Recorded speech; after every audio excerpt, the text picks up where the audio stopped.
ശങ്കരനാ വാസിയ അണ്ണാ ഇവിടെ എന്ത് അണ്ണേ? നിന്നെ കാണാൻ. എന്നെ കാണാനാ? ആ ഈ വഴിയൊക്കെ അങ്ങ് കാട് പിടിച്ചല്ലേ, അവിടുന്ന് അങ്ങോട്ട് വലത്തോട്ട് പോകണം അല്ലേ? ഓ അവിടെ തിരിഞ്ഞങ്ങ് വരത്തോട്ട് പോകണം. ആ അണ്ണ എന്റെ വീടിന്റെ വഴി മറന്നാ? അണ്ണ ഒന്നും പ്രാവശ്യം വന്നതല്ലേ അണ്ണാ പണ്ട്? ഒരു ചെവിത്തേ ഇല്ലടേ, വയസ്സായില്ലേ. അണ്ണാ ബാല് വീട്ടിലില്ലേ അണ്ണാ? ഉണ്ട് വീട്ടിലുണ്ട്. ഡേയ് ഏ? എനിക്കാണെങ്കിലേ ശരീരം മൊത്തം വേദനയും എനിക്ക് അറിഞ്ഞൂടാ. എനിക്ക് ഏരിച്ച് നിൽക്കാൻ വയ്യ. കുറച്ച് ദിവസം ആശുപത്രി കിടന്നില്ലേ. എത്ര ദിവസം കിടന്ന ആശുപത്രിയിൽ? ഒരു 10-15 ദിവസം കിടന്ന് കാണും. എന്റെ ദൈവമേ, ഞാൻ അറിഞ്ഞില്ലല്ല. ഞാൻ അറിഞ്ഞ് വണ്ടി പിടിച്ച് അവിടെ വരില്ലായിരുന്നാ? ആ അത് വിട്. നീ എന്നെ രാവിലെ കാണണമെന്ന് പറഞ്ഞത്. അണ്ണാ വല്ലപ്പോഴും കുടുംബമല്ലേ അണ്ണനെ കാണുന്നത്. ഞാൻ സന്തോഷത്തിലൊക്കെ പറഞ്ഞു പോയെന്നേ ഉള്ളൂ. അണ്ണാ മോനും മരുമോളൊക്കെ ഇവിടെ ഉണ്ടാ? ഓ ഇതുകളുണ്ട് അവിടെ. അണ്ണാ ഇപ്പൊ എങ്ങനെ പഴയതുപോലെ പ്രശ്നം വല്ലതും ഉണ്ടാ? ജയന്ത എങ്ങനെ ഒതുങ്ങിയാ? ഓ എന്തിനു പറയാൻ, പിന്നെ അവളായോണ്ട് ഒരു അഡ്ജസ്റ്റ്മെന്റിൽ പോണടേ. എന്ത് ചെയ്യാൻ പറ്റും? അവ ഇപ്പം തേരാപ്പാര നടക്കില്ല. പിന്നല്ലാതെ അവൻ പോയ ഇടം വന്നിടം. അത് പണ്ടേ അങ്ങനെ അത് തന്നെ, അതിപ്പോൾ ഒരു മാറ്റവും ഇല്ല. അണ്ണാ വീട്ടിലോട്ട് വരണമെങ്കിൽ വാ, ഇല്ലെങ്കിൽ ഒരു കാര്യം ചെയ്യുന്ന കൊണ്ടോട്ട് അങ്ങോട്ട് കിടക്കാം. എടേ എനിക്ക് നടക്കാനൊന്നും വയ്യടേ. നമുക്കൊരു കാര്യം ചെയ്യാം. ഇവിടെ എവിടെയെങ്കിലും ഇരിക്കാം. ഇരിക്കാൻ പറ്റിയ സ്ഥലവും ഇവിടെ ഇരിക്കാൻ പറ്റിയ സ്ഥലമോ? കാടും പടലും പിടിച്ച് കിടക്കുകയാണ്. ഭയങ്കര പാമ്പ്. മെനങ്ങാതെ ഞാൻ ഇത് വന്നപ്പോണ്ടല്ലേ 8 അടി നീളമുണ്ട് ഒരു മൂർക്കെന്താ എഴഞ്ഞ് ഇതുവഴി പോണ്.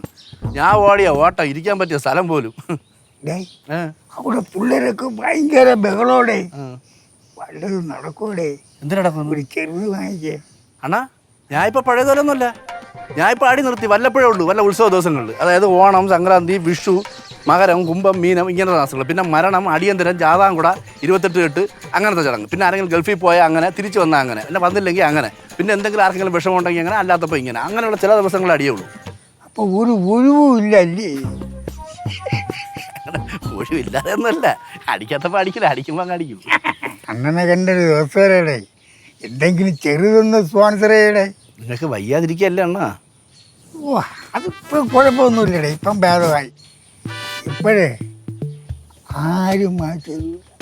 വയസ്സായില്ലേ, വല്ലപ്പോഴും പാല് മാറ്റി വന്നോണ്ടിരുന്നു. ഇപ്പം അതും ഇല്ലടേ. ആ എനിക്ക് ശരിയടേ. നിങ്ങൾ ഇവിടെ പോകണേ ഇടയ്ക്ക്? നിങ്ങളിങ്ങനെ കരഞ്ഞു പറയുമ്പോൾ എനിക്ക് വിഷമാവില്ല അണ്ണാ. ഇനിയിപ്പോൾ ഇത് എടുക്കാൻ വേണമല്ലോ. ഇപ്പോൾ എന്തിനാണ് ഒരു വഴി ആലോചിച്ചിട്ടൊരു പിടിയും കിട്ടുന്നില്ലേ? എടാ കുമാരേ. ആ അണ്ണാ എടപ്പേടാ? ഒന്നുമില്ല അണ്ണാ, അവിടെ 2 മരത്തിന്റെ ചില്ല വെട്ടാനിരിക്കുന്നു. അത് പോയത്. എവിടെ? നമ്മുടെ പുഷ്പാങ്ക സാറിൻ്റെ വീടിൻ്റെ അവിടെ. ആ അത് തന്നെ. പൈസ എല്ലാം കിട്ടിയാ? പൈസ നാളത്തേക്ക് തരാന്ന് പറഞ്ഞവര്. കിട്ടിയില്ലേ കുമാരേ? അത് നാളെ തരുമെന്നാ പറഞ്ഞത്. ഇപ്പം ആയതല്ലേ ഉള്ളൂ അണ്ണാ. ശരി, നീ വീട്ടിലോടാ പോണേ? ആ അണ്ണാ വീട്ടിലേക്ക് വന്നു, അത്യാവശ്യം ഉണ്ട് അണ്ണാ. അല്ല ഇത് നമ്മുടെ കേശുവിന്റെ അപ്പൂപ്പായി. ആ നിങ്ങൾ രണ്ടുപേരും എന്താ ഇവിടെ?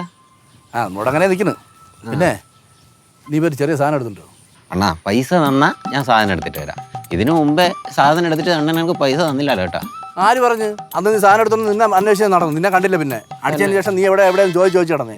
ഫോണിൽ വിളിച്ചു പോലും കിട്ടിയില്ല. ഞാൻ വിശ്വസിച്ചണ്ണാ, വിശ്വസിച്ചു. പിന്നെ ഇതിപ്പം നമ്മളെ അണ്ണന് ചെറിയൊരു വിറയലും പനിയും പോലെയൊക്കെ, ഭയങ്കര ശരീരവേദന. നീ പോയി സാധനം എടുത്തുണ്ടോ? പിന്നെ വേറെ വരും ടച്ചിങ്സിന് എന്തെങ്കിലും കൂടുതലാവണമെങ്കിൽ അതിൻ്റെ കയ്യിട്ടോണം. അല്ലണ്ണാ ഇത് വീട്ടിലറിഞ്ഞാൽ കുഴപ്പമാവത്തില്ലേ? വീട്ടിൽ ആരും അറിയിച്ചായിരുന്നാ പോരെ? എൻ്റെ പേരെന്തല്ലേ? അണ്ണാ കുമാർ. കുമാർ പറയണ ജോലി ചെയ്താൽ മതി കേട്ടോ. കാടി കയറി സംസാരിക്കല്ലേ. പോയി മാറ്റമാവണ്ടോ? ഓ അണ്ണാ പിന്നെ അല്ലേ ടച്ചിങ്സ് ഇല്ലാതെ സാധനം വാങ്ങിക്കാൻ പറ്റുമെന്ന് ഞാനൊന്ന് നോക്കട്ടെ. ടച്ചിങ്സ് ഇല്ലാതെ സാധനം വാങ്ങിച്ചു, പക്ഷെ നീ അടിക്കുമല്ലോ ചെയ്തു ടച്ചിങ്സ് ഇല്ലെങ്കിൽ. അതടി പോയിട്ട് വേടാ. അപ്പോൾ എന്നാ പിന്നെ പോയിട്ട് വന്നേക്കാം. പോ പെട്ടെന്ന് പറഞ്ഞേ. ഓ ഡേ ഓ അണ്ണാ നല്ല സാധനം നോക്കി എടുക്കണേ. ആ ശരി ശരി. സംസാരിച്ചോണ്ടിരിക്കാതെ പോയി എടുത്തോട്ട് വാടാ. മാമൻ കൊള്ളാലോ. ആ മാമൻ കൊള്ളാം. ഇപ്പം മികിലില്ല. പോയിട്ട് വാ. ഇങ്ങോട്ടേക്കണേ. ഒരു കാരണവശാലും വീട്ടിൽ അറിയല്ലേ. ഒന്നാമത് വലിയ പ്രശ്നങ്ങളൊക്കെ നടന്നിരിക്കുകയാണ്. പിള്ളേരും വലുതായി, പഴയതുപോലല്ല. എല്ലാം കൂടെ വന്ന് എൻ്റെ വീട് തീട്ടളയും.